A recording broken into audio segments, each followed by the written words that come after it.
இட்லி தோசைக்கு மாவு இல்லாத நேரத்தில் உடனடி டிஃபன் ரெசிபி.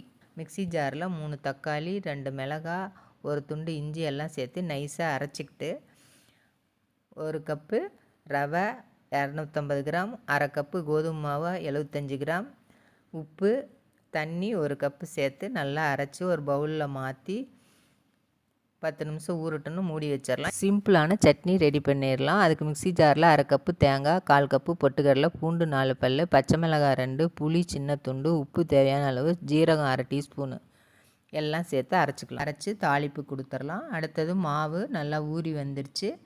அதோட சமையல் சோடா 1/4 டீஸ்பூன் சேர்த்து நல்லா கலந்து விட்டுறலாம். இப்போ ஸ்டவ்வில் தோசை சட்டி வச்சு தோசை ஊற்றி பரவலாக தேய்ச்சி விட்டுக்கலாம். இப்போ எண்ணெய் சேர்த்துக்கலாம். இப்போ மொறுன்னு தக்காளி தோசை ரெடி ஆயிடுச்சு. இன்ஸ்டண்ட்டான தக்காளி தோசை சட்னி ரெடி. நீங்களும் இதே மாதிரி செஞ்சு பாருங்கள்.